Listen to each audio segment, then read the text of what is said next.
Boa noite. Boa noite, boa noite.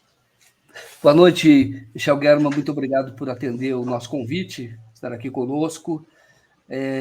Nós fizemos o convite hoje, você gentilmente aceitou, para falarmos sobre o crescimento do neonazismo aqui no Brasil, e a partir de um fato que ocorreu hoje, que foi um ataque a uma escola aqui no interior de São Paulo, Montemor, por um jovem de 17 anos. Ele preparou lá bombas, coquetel Molotov, chegou a jogar na escola, isso provocou lá o fogo na escola, estava com a machadinha e trajado de um filiado de um partido nazista, com a SS, uma faixa da SS, roupa preta, e acabou preso. E a mãe, só para contextualizar, eu falei aqui, ela gravou um vídeo falando não sabia, e, claro, dizendo que o filho, acredita que o filho não seja neonazista, mas me chamou muita atenção quando ela diz que ele estava muito trancado no quarto, e ela acredita, e claro que a polícia vai investigar, que isso foi influência da internet, como ela que diz isso, que ela entende, ela acha que ele fez isso a mando de alguém, justamente por causa dos contatos que ele estava tendo na internet. Encontraram no quarto dele também o exemplar do livro do Hitler. Eu passo para você a palavra, para você fazer a sua saudação, e já perguntando a você como é que você viu esse evento hoje em Montemor, num contexto, se é que existe, de crescimento do nazismo e neonazismo no Brasil. Bom, boa noite, obrigado pelo convite. Eu acho que essa é uma situação muito complexa, Joaquim e Sara. Eu acho que é muito complexa porque tem vários elementos envolvidos. A primeira questão fundamental é que a internet possibilita uma cabine de eco, né, que estabelece uma relação de ilusão de que eu, nas minhas dimensões mais enlouquecidas, nos meus desejos mais terríveis, não estou sozinho, né? Isso acaba criando a impressão de que há comunidades para todas as possibilidades que eu tenho, mesmo aquelas com as quais eu não consigo lidar, que eu não tenho coragem de falar com os meus pais, eu consigo falar com alguém que está distante, né? Essa é a primeira por assim dizer, a primeira roda no entorno do centro. A segunda, essas pessoas são influenciadas por essas pessoas, né? Olha, eu escutei alguém dizer que esses valores são positivos, e eu começo a ter contato com as pessoas que têm contato com essa pessoa, e aí começa a se criar uma comunidade de ódio, né? Isso tem pouco a ver com o bolsonarismo, isso tem pouco a ver com a ascensão da extrema-direita no Brasil. Isso acontece no mundo inteiro, e há uma relação profunda entre juventude, não é? e perspectivas extremistas, geralmente da extrema-direita, né? O que a gente tem no Brasil, que nos diferencia de outros lugares, é que essa deep web, essa perspectiva das profundezas da internet, pariu uma candidatura, né?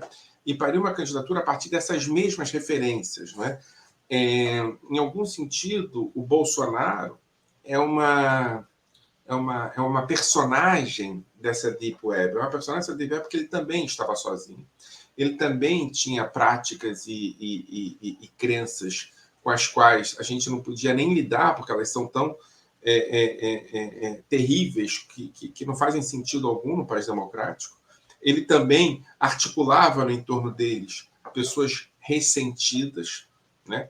Em algum sentido, e aqui acho que a nossa diferença para em relação a outros países, em algum sentido, aquela personagem, que é uma personagem absolutamente da Deep Web, ela ganhou vida própria, né? Ela ganhou vida própria e ela sai para além da internet, utilizando as referências de internet, mas para além da internet, né? Como se, brincando um pouco com a linguagem dos quadrinhos, é como se uma personagem típica de quadrinho ganha vida e vai produzir um filme, né? Bolsonaro ganhou vida própria e produziu uma carreira política efetiva, né? O que aconteceu hoje aí no interior de São Paulo tem algumas características que eu posso dizer que são características mais preocupantes, né? A primeira característica é o fato dos símbolos nazistas não serem símbolos que a gente infira, ou seja, Não há possibilidade que esse cara seja nazista. Ele é nazista. Ele se articula com. Ele usa simbologia. Né? O segundo elemento é a dificuldade assim, impressionante da mídia perceber que está se tratando de terrorismo, que está se tratando, né? Ainda se fala sobre jovem, adolescente. A pergunta é se um negro da favela do Rio de Janeiro comete um ato parecido, né? Se ele vai ser tratado do mesmo jeito. Provavelmente não. Provavelmente aqui está se articulando uma forma que tem muito a ver com a forma de ascensão do próprio bolsonarismo de lidar com esses fenômenos como fenômenos de falta de compreensão, como fenômenos de um adolescente problemático, que apesar de sê-lo, apesar de tudo estar correto, está se falando aqui sobre uma corrente de pessoas que estão dispostas a matar e a morrer em nome de uma ideologia, né? Uma ideologia fascista, racista, etc. E o terceiro elemento que me parece muito preocupante é que a gente está começando a construir uma história desses ataques justamente em escolas, né? A gente teve isso no sul do país, depois teve 2 casos na Bahia, agora tem esse caso em São Paulo, e as características são muito parecidas, né? Jovens com perspectivas extremistas, vinculadas a uma formação na internet, e com acesso ou possibilidade de ter acesso a bombas, armas e a elementos que podem causar ferimentos e mortes. Né? Eu acho que esses 3 elementos são elementos importantes. A vinculação cada vez mais clara com os símbolos nazistas, a não percepção de que se trata aqui de criminosos, terroristas, fascistas e nazistas. A mídia ainda não caiu essa ficha durante 5 anos. Os que chamavam Bolsonaro de nazistas eram mais criticados do que o próprio Bolsonaro por ser nazista.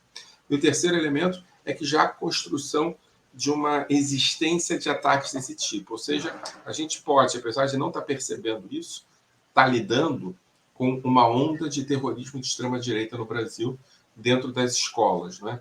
Pode não estar lidando com isso por um motivo prosaico, na minha avaliação, que é que esses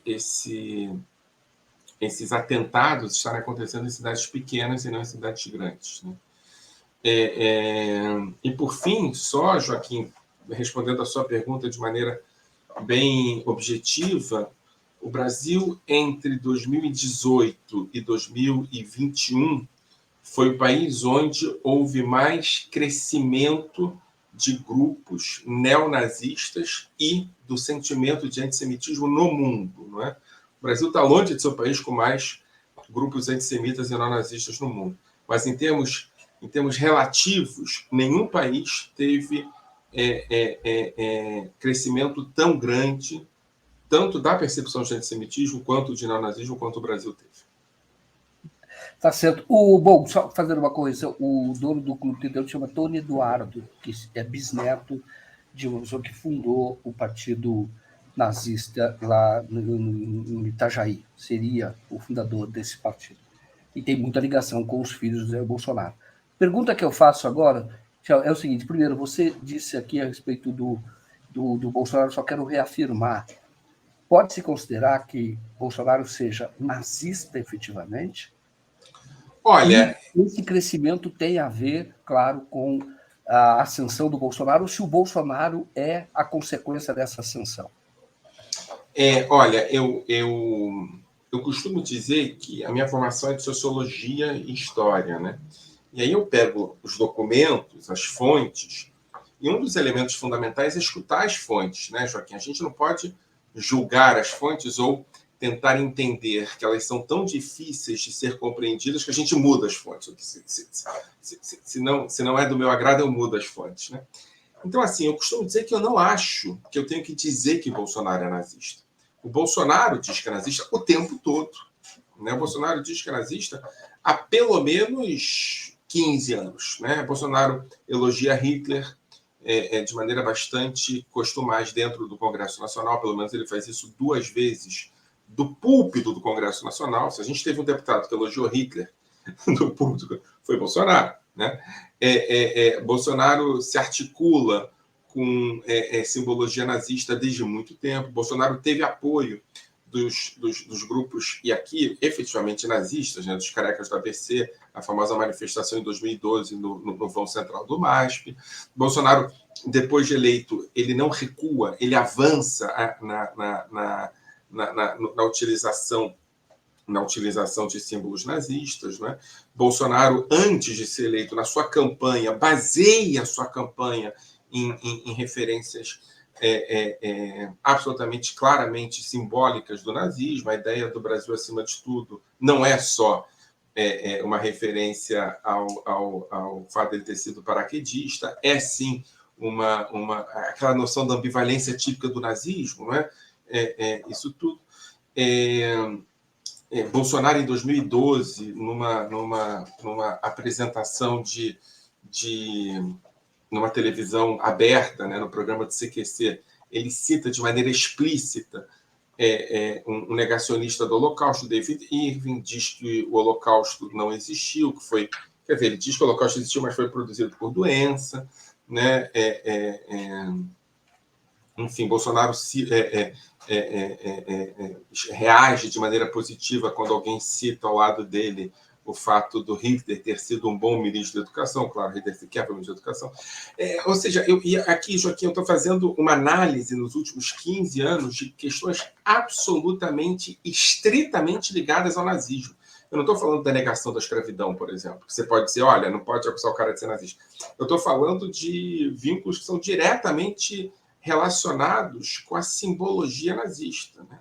Então, assim, eu realmente não preciso chamar Bolsonaro de nazista. Eu preciso somente escutar o que o Bolsonaro está dizendo. O Bolsonaro diz que é nazista.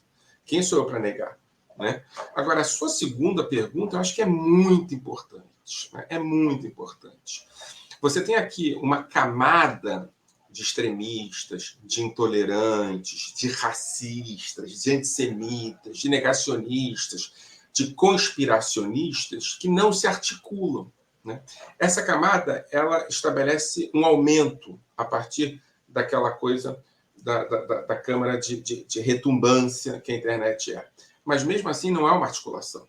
Quem produziu essa articulação política desses elementos, que são elementos vinculados a perspectivas de extrema-direita, traduzindo essas perspectivas a uma agenda do nazismo, que eu posso falar sobre ela depois, foi Bolsonaro. Né? Bolsonaro que articulou essas pessoas. Né?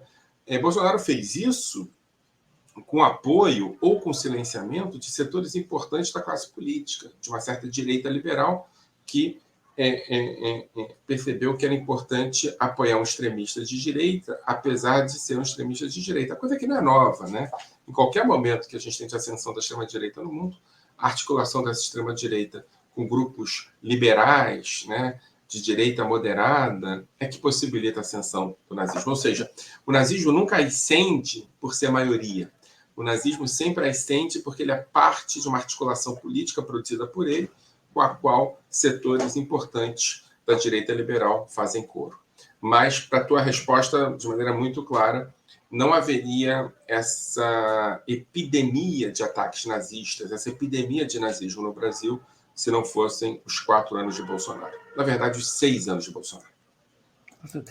Já é inevitável perguntar, tem uma pessoa que colocou aqui, você acha que o Bolsonaro quis provocar uma confusão, a tentar, logo no início do governo dele, fazer uma aproximação com Israel, e era uma forma de confundir, dado que era claro o histórico dele de, no mínimo, de um discurso dúbio em relação ao nazismo e com elogios, como você está falando agora, da tribuna a Hitler, que eu não sabia dessa novidade. Sei que houve manifestações de neonazistas em apoio a ele em 2013, 2014, isso houve, e com participação até do filho dele. Né? 2012, foi uma manifestação muito importante aqui em São Paulo. Né? Olha, com relação para eu ser muito estrito no que eu estou falando, Bolsonaro, ele uma vez elogiou Hitler, outra vez da Câmara dos Deputados, ele defendeu o direito de alunos do Colégio Militar a fazerem redações no Enem homenageando Hitler, mesmo com risco de se zerar. Então, ele defendeu que não se zerasse as manifestações. A segunda vez, também com o Colégio Militar, foi que ele defendeu que os alunos do Colégio Militar homenageassem Hitler como paraninfo, né?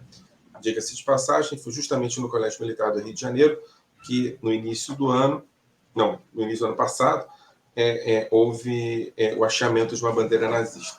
Então, eu acho que a coisa está o buraco é muito mais embaixo. Com relação à sua pergunta, Joaquim, sobre a aproximação com Israel e com os símbolos de Israel, os símbolos sionistas, eu acho que aqui tem duas camadas, né? Eu acho que para entender bolsonarismo tem que entender essa dinâmica de duas camadas, que eu chamo de superfície e subterrâneo, né? Ela nunca é só a superfície, ela tem sempre um subterrâneo, que tem muito a ver com a extrema-direita no mundo. Funciona desse jeito, né? A superfície é essa aí que você está falando, quer dizer, quando o Bolsonaro, por exemplo, decreta, estabelece, programa, de maneira clara, o genocídio Yanomami, isso aconteceu no Clube A Hebraica do Rio de Janeiro, com a bandeira de Israel atrás, né? Quando o Bolsonaro fala no Clube Hebraica do Rio de Janeiro que existem raças boas e raças ruins, e enumera quais são as raças boas, curiosamente, alemães, italianos e japoneses, com a bandeira de Israel atrás, há uma dificuldade de você vincular o Bolsonaro ao nazismo, né? Então, essa é a primeira questão, que é uma questão que eu vou chamar aqui de tática, não é? Você confunde o neonazismo. Alguém aqui perguntou a diferença entre neonazismo e nazismo. O neonazismo, né, pegando o texto do Paxton, que é um historiador do nazismo, o nazismo tem várias fases, e essa fase do bolsonarismo está entre a primeira e a segunda fase que Paxton diz, ou seja, uso de símbolos, movimento, etc. e tal, né? E a segunda fase já é um movimento mais organizado, etc. E tal.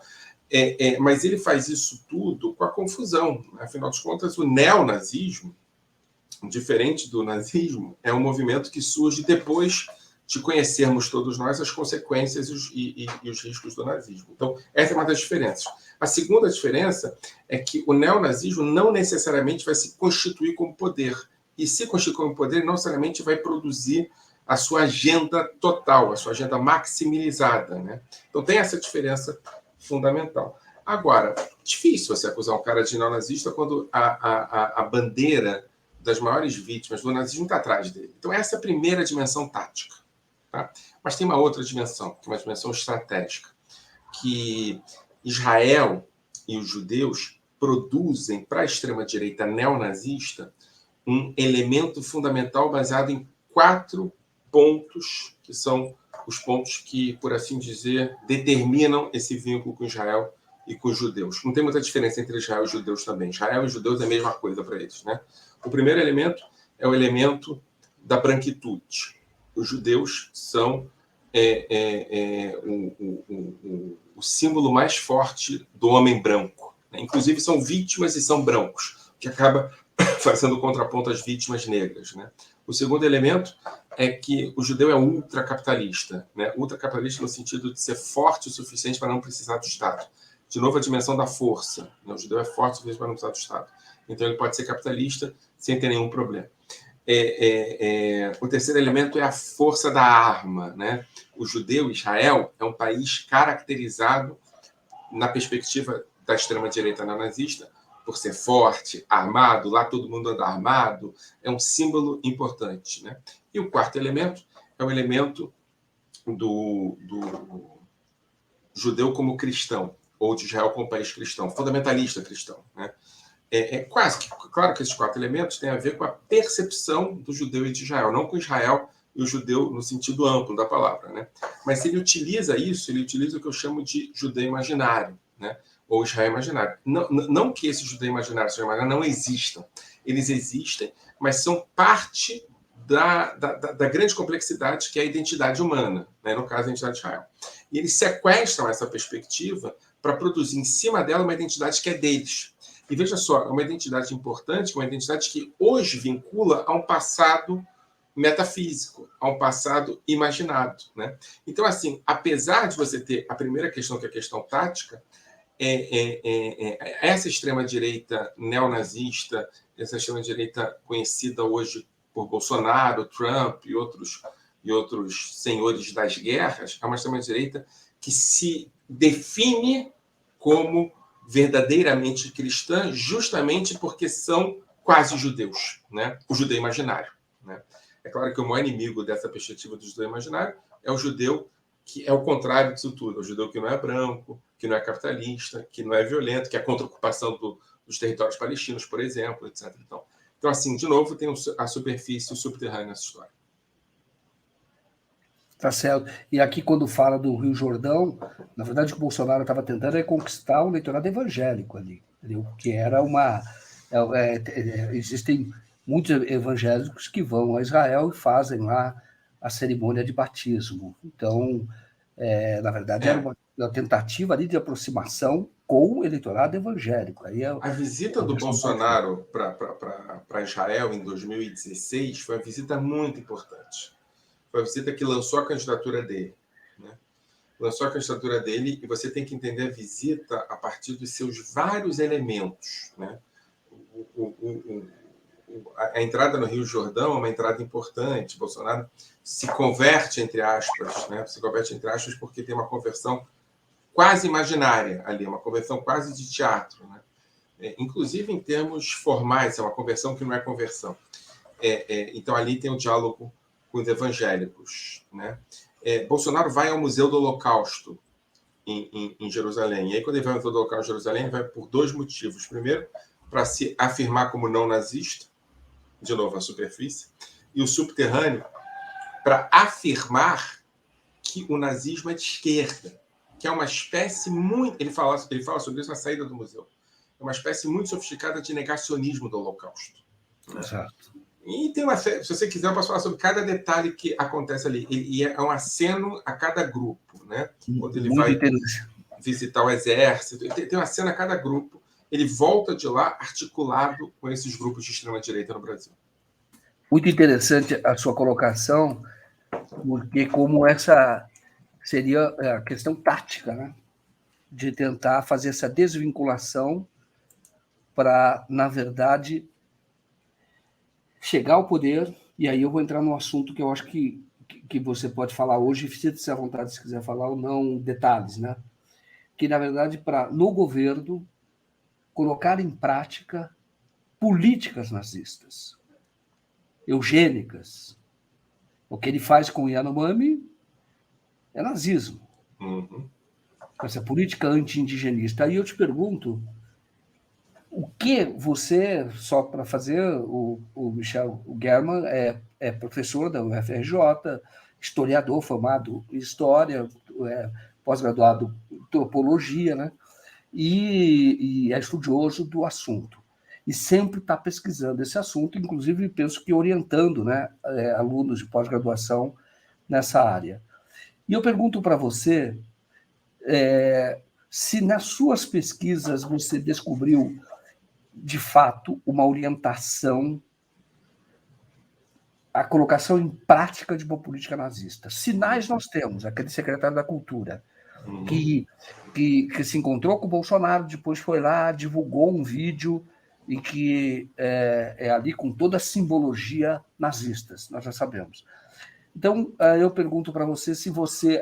Esse é um símbolo, mas se ele de fato colocou em prática uma política nazista depois da farsa que protagonizou, inclusive disso que você chama da questão tática, dessa aparência que ele passa e tentando negar o nazismo usando a simbologia de Israel, por exemplo. Tá? Claramente a simbologia de Israel. Mas eu pergunto se tem alguma descoberta nessa área, o que você poderia adiantar e o que você vai fazer diante dessa informação ou informações que você tem recebido. Então, eu acho que a superfície do Bolsonaro é a galhofa. Não é? É uma galhofa, uma espécie de, sei lá, cassino do Chacrinha, joga bacalhau para as pessoas, homem que fala a verdade, etc. E tal.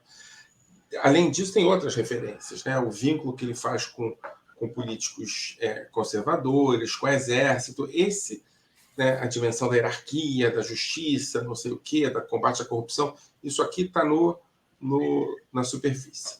Agora, o subterrâneo é interessante aqui, porque eu diria que no subterrâneo você também tem dois elementos. O nazismo de Bolsonaro, é um nazismo repleto de referências, né? A primeira referência, eu acho que aqui talvez seja o nosso grande problema, quando a gente fala sobre nazismo, não é necessariamente a referência de genocídio. O nazismo não nasceu produzindo genocídio, né? O nazismo nasceu produzindo uma perspectiva racista, violenta, militarizada, conspiracionista, né? Esses elementos todos você tem no Bolsonaro desde sempre, tá? Então, eu costumo dizer que o bolsonarismo é mais o nazismo de 33 do que o nazismo de 41, né? Ou seja, eu vou dar um exemplo. Quando ele na hebraica fala sobre os Yanomamis, quando ele na hebraica fala sobre os indígenas, quando ele bate dizendo nenhum território indígena vai acontecer no meu governo, nenhuma demarcação, né? Nenhum demarcação, centímetro, nenhum exatamente. centímetro. Ele faz isso justificando, né, a ideia de que os indígenas não são brasileiros, que os indígenas são representantes de ONGs, né? As ONGs substituem no discurso bolsonarista aquilo que os judeus eram para o nazismo na década de 30. Né? Ou seja, aqui tem uma dimensão que eu chamo de antissemita, só que o semita da história é o índio. Não faz diferença nenhuma, porque, né, a construção do preconceito se dá pelo agente de preconceito. Então, assim, eu queria dizer que essa referência ela sempre esteve muito clara no bolsonarismo. E o Bolsonaro, a partir da ideia do petista, quando o Bolsonaro vai ser eleito, um dia antes de ele ser eleito, ele fala que os vermelhinhos vão ter que escolher entre exílio ou cadeia. Na campanha eleitoral de 2017, que essa pessoa foi eleita, ele disse as minorias vão ter que se adaptar ou desaparecer. Esse discurso é um discurso nazista por excelência. Mas ele também implementa essa perspectiva, né? Quando ele começa a controlar currículo nas escolas, quando ele começa a efetivamente produzir uma política anti-indigenista, quando ele começa a acusar a intervenção de grupos de esquerda, quando ele começa em setores da cultura brasileira, quando ele começa a perseguir artistas, etc. A gente está falando do nazismo na década de 30. E não é casual que o ministro, justamente secretário especial da Cultura, vai fantasiado de Goebbels. Isso não acontece por acaso, isso não é... Ninguém se fantasia de Goebbels por acaso para fazer o discurso, né? Não é que o cara abriu o armário e falou assim, putz, vai ser Goebbels hoje, né? Porque é claro que aqui tem uma estrutura pensada, etc. Então, isso é o que eu vinha falando até agora.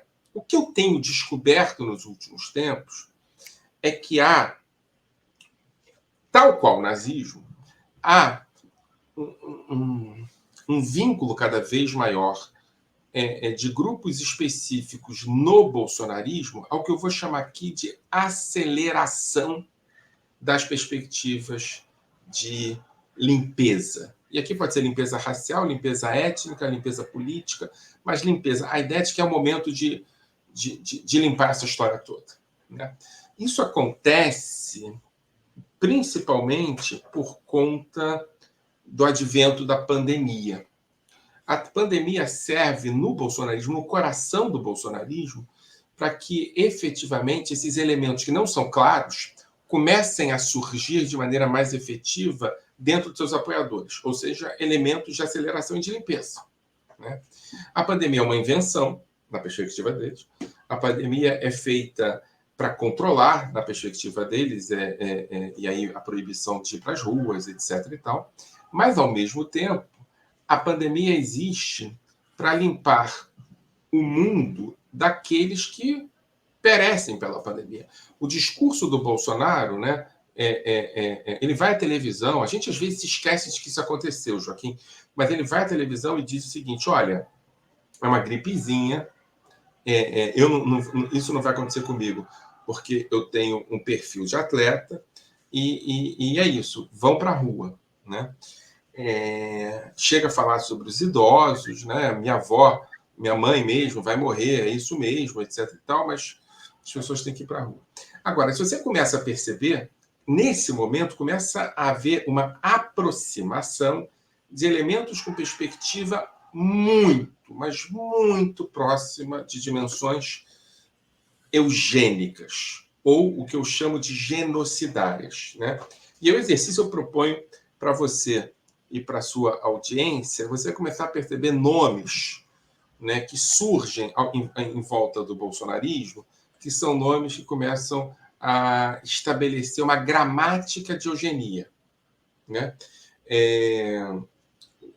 Autores de livros esotéricos, médicos sem muita comprovação, sem muito reconhecimento, utilização de remédios, utilizando inclusive instrumentos do Estado para que esses remédios sejam vendidos. Eu vou te dar um exemplo, da cloroquina, né? Cloroquina é um remédio que existe um processo de construção de cloroquina como uma alternativa ao combate à pandemia, né? Onde você, em algum momento, essa perspectiva lá, pelos idos de 2020 e tal, ela é levada a séria por setores específicos da medicina. E logo depois ela cai. Assim, as pesquisas logo depois. Quem permanece com isso é a extrema-direita no mundo. Na Ucrânia você tem gente falando sobre isso, na Rússia você tem gente falando sobre isso, nos Estados Unidos tem gente falando sobre isso, no Brasil tem gente falando sobre isso, né? Agora, no Brasil, isso tem um elemento muito importante, porque no Brasil, a cloroquina ela é utilizada, ao contrário do que acontece na Ucrânia e na Rússia, por exemplo, e nos Estados Unidos, como um remédio que efetivamente combate doenças como a malária, né? Quem estabelece o uso da cloroquina é o Exército. A gente sabe que o Exército compra uma quantidade enorme de cloroquina. Ele distribui no mercado para combater Covid, no momento que todo mundo já sabe que não combate, né? Quem é que deixa de receber essa cloroquina? Joaquim, as populações que estão vivendo em áreas que são áreas endêmicas de malária. Por exemplo, os indígenas do norte de Roraima, né? Então, enquanto a cloroquina está sendo utilizada para uma doença que ela não trata, ela não está sendo utilizada para uma doença que ela trata, né? É claro que se você começar a estabelecer genocídio dos sérvios, os genocídios dos alemães nazistas, os genocídios em Ruanda, você tem aqui um elemento que é um elemento muito importante, que é um elemento de vínculo não direto entre a produção de violência e a vítima de violência. E aqui a gente tem isso acontecendo. Se a gente constrói o fato de que você tem a diminuição da cloroquina no mercado, porque a cloroquina está sendo utilizada para tratamento de uma doença que ela não cura, e você está vendo que quem está utilizando essa cloroquina, quem está fazendo a distribuição, é o Exército Brasileiro. Esse Exército Brasileiro é o responsável, por exemplo, para você cuidar das populações indígenas, principalmente populações indígenas de contato recente, você começa a perceber, não está aqui, está ali. É claro que essa referência existe. Então é claro que a gente tem a prática genocidária, né? O que eu achava é que essa prática genocidária era produzida desde sempre pelo bolsonarismo. O que eu estou começando a perceber é que houve uma intervenção de grupos esotéricos, grupos fundamentalistas religiosos, que começam a se articular dentro do bolsonarismo e produzem aceleração disso. O que eu quero dizer é que o Exército Brasileiro, por exemplo, ficou à mercê dessas práticas, que não são só práticas genocidárias, são práticas genocidárias, mas pensadas e articuladas por grupos absolutamente extremistas, alguns deles vinculados à religião, de maneira mais fundamentalista possível. Guilherme, bom, interessante o que você está falando, está colocando, muito interessante mesmo. Eu lembrar que tudo isso começa com um médico francês, que Marcel, que é Didier Raoult, né? Então ele fez um estudo que depois se revelou fraudulento, depois ele admitiu a fraude. Ele próprio admitiu. Uhum. Ele admitiu a fraude. Porque é um universo muito pequeno, etc., ele acabou admitindo a fraude. E isso ganhou muita força aqui no Brasil. Mas o que eu pergunto, Guilherme, é o seguinte: nós sabemos o resultado, mas nós ainda não sabemos como isso foi operado. Isto é, a ordem de comando. Porque se você tiver, você pode enquadrar o Bolsonaro tranquilamente. Eu entrevistei aqui a ex-juíza do Tribunal Penal Internacional, Silvia Steiner, que ela falou: se você conseguir, tem que provar essa cadeia de comando, que o que estava na ponta estava, na verdade, executando uma ordem de quem estava em cima, interessa ao Tribunal Penal Internacional perguntar ao autor, pegar o autor por trás do autor, isto é, aquele que é o tubarão, não é a sardinha, embora essa deve responder também. Que eu pergunto para você se você tem algum elemento que mostre que foi uma política de governo, ordenada pelo governo. Isto é, o governo queria produzir este resultado. Vou acrescentar tudo aquilo que você falou quando há uma frase do Bolsonaro: quem tiver que morrer, vai morrer. Entendeu? Isso é uma frase dele: quem tiver que morrer, vai morrer. Isto é quase que uma seleção natural. Os mais fortes vão ficar. Tem muita coisa, Joaquim, não falta, né? Eu diria que a gente vai descobrir nos próximos dias, né? Infelizmente tem carnaval no meio, mas o processo está muito acelerado nessa descoberta, muita referência. Agora, sequer Hitler, na conferência de Wannsee, onde não havia ainda a categoria de genocídio, utilizou de maneira explícita as estruturas que tinha às suas mãos para definir genocídio, ou seja, ele não falou vamos fazer a solução final dos judeus, ou usou a palavra solução final justamente para escamotear suas intenções. Tenho certeza que a estrutura jurídica já tem condições concretas de perceber que essa cadeia de comando ela não pode exigir, apesar de Bolsonaro não ser exatamente alguém conhecido pela sua inteligência fora de série, que Bolsonaro defina que é chegado o momento de fazer, eu estou me referindo aqui ao genocídio dos indígenas em Roraima, nem todos os Yanomamis, mas ali a coisa foi muito clara, né? O que eu estou te falando é o seguinte: Bolsonaro, que é o comandante em chefe das Forças Armadas, exigiu que o Exército comprasse uma quantidade enorme de cloroquina. Né? Cloroquina é utilizada para combater malária. Quem distribui malária em Roraima não é o médico. O indígena em Roraima não vai à esquina comprar um remédio de cloroquina na farmácia. A única possibilidade, com vínculos com médicos, mas dessa cloroquina ser distribuída em Roraima, é com o Exército Brasileiro. Entende? Se eu estou dizendo assim, eu poderia falar sobre Manaus, poderia falar sobre São Paulo, sobre Prevent Senior, poderia falar sobre um monte de coisa. Mas aqui você tem estruturas ideológicas que você vai localizar. Não sei se você está percebendo, mas eu estou tentando evitar falar sobre estruturas ideológicas. Estou vinculando de maneira objetiva e direta à prática. Né? Isso. Bolsonaro falou que vai morrer quem tiver que morrer. Mas, além dele falar isso, Bolsonaro não comprou vacina. Né? E Bolsonaro não comprou vacina e não distribuiu vacina depois de ter comprado para os indígenas de Roraima. Então você tem uma série de características que são características muito importantes de genocídio.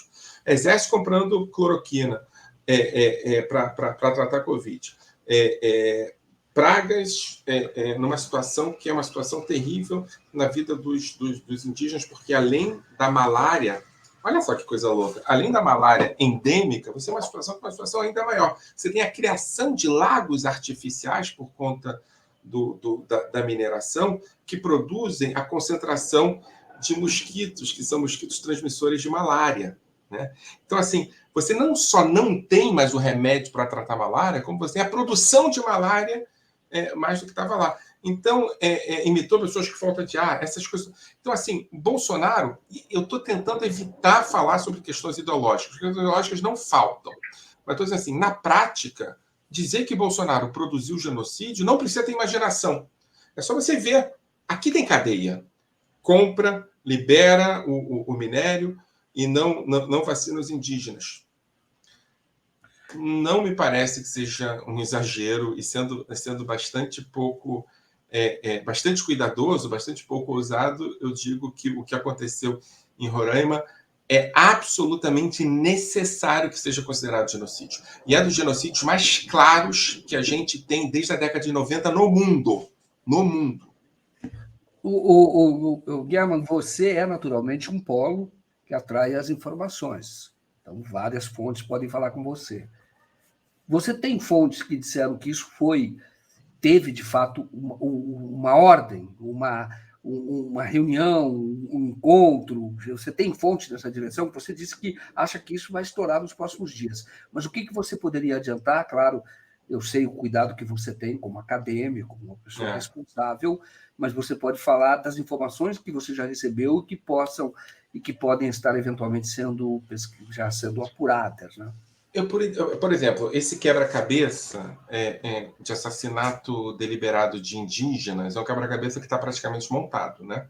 A gente, enfim, o que falta nesse quebra-cabeça são orientações diretas. Deixem morrer, esses indígenas não fazem falta, etc.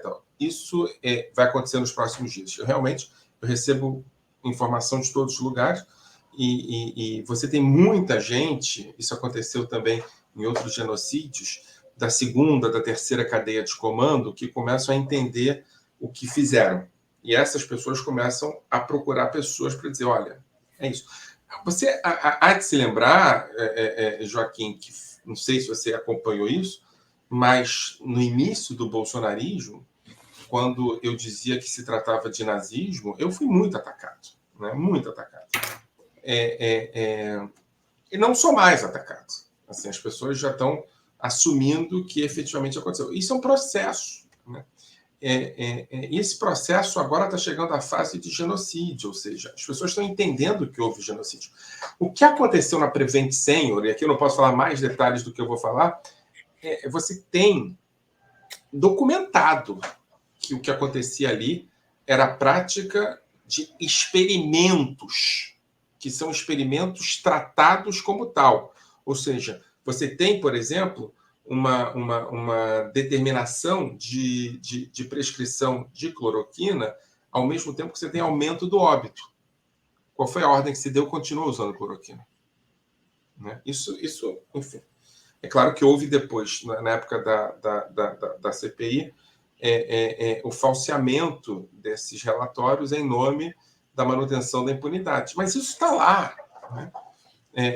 Claro, você pode escutar também que o discurso dos donos da Prevenção de São Paulo é um discurso, e aqui voltando à questão ideológica, de honra, de limpeza, de manutenção da ordem, é um discurso muito inspirado pelo nazismo. Mas para a gente não chegar lá, né? Para a gente antes falar sobre a questão de prática, você tem relatórios determinando utilização de uma droga que está criando óbito, até porque a cloroquina ela não só não é eficiente, ela produz problemas. Esses problemas são vistos nesses relatórios. Se mantém a pressão disso, né? A não compra de vacina, né? E aqui vacina é uma coisa interessante, sabe? Porque vacina Você me escuta? Estou escutando você. Guilherme, eu vou pedir para. Infelizmente, eu vou te convidar para vir outras vezes para continuar, porque o nosso horário está terminando. Eu vou pedir para você, por favor. Eu vou terminar com a vacina. Tá? A vacina é uma contradição pungente e perene da extrema-direita. A extrema-direita não gosta de vacina, porque a vacina ela tem um elemento fundamental, que é necessário para que ela seja eficiente, que é a coletivização, ou seja, todos precisam se vacinar. A extrema-direita tem um problema com o coletivo.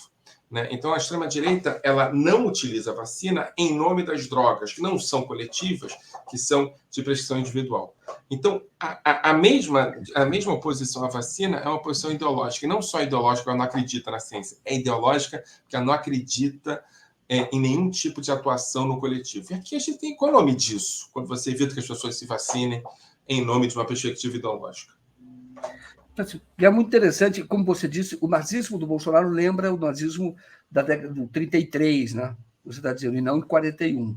Mas, na verdade, se o Bolsonaro continua, seria inevitável que chegasse na fase de 41. Você tem elementos que já chegaram. O que aconteceu com Yanomamis em 41. O que aconteceu na Prevenção em São Paulo, por exemplo, lembra muito algumas práticas do nazismo. E não é à toa, porque Bolsonaro busca que lembre. Você entende? Isso não é casual. Aqui, para terminar, uma coisa que a gente tem que parar de achar é que para ser nazista você precisa ser uma pessoa sofisticada e conhecedora. O nazismo é produzido justamente por pessoas medíocres e sem conhecimento. Então, esse é um elemento que eu acho que é fundamental para a gente entender. O cara usou o nazismo como manual e ia chegar próximo das tragédias que o nazismo fez, se a gente assim deixasse. E tem uma dose de ressentimento muito grande, né?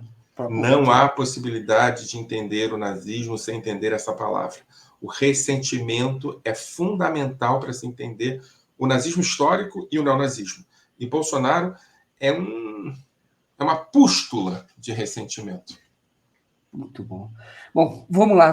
Vamos falar mais vezes, viu, Guerman? Se você, como está para haver revelação sobre exatamente como foi que o governo produziu esse genocídio Yanomami, então, como foi, quer dizer, saber testemunho, ações, quer dizer, o Guerman deu aqui algumas pistas, claro que ele não pode ser leviano e dizer coisas que ainda não estão provadas, mas deu algumas pistas, isso é muito importante, ficarmos atentos e nos próximos dias buscarmos mais informações e convidar você, Guerman, para voltar aqui, passado do Carnaval, para você voltar, se você puder, em 2 semanas mais ou menos, pode ser? A gente combina. Eu acho que é fundamental a gente estar observando o que está acontecendo por aí e não achar que essas coisas são simples. Elas são profundamente pensadas e produziram muita desgraça e destruição, e eu acho que é fundamental que essas pessoas que produziram esse tipo de coisa sejam responsabilizadas por isso. Vou convidar você, mais ou menos em 2 semanas, aí você veja a sua agenda, mas eu vou convidar para voltarmos a falar desse tema. Infelizmente, nosso tempo acabou, vou chamar a Sara Góes aqui para nós. Oi, Sara. Alguma colocação? Nossa, várias, Joaquim. Já estamos terminando o tempo, ainda tem mais vezes, né?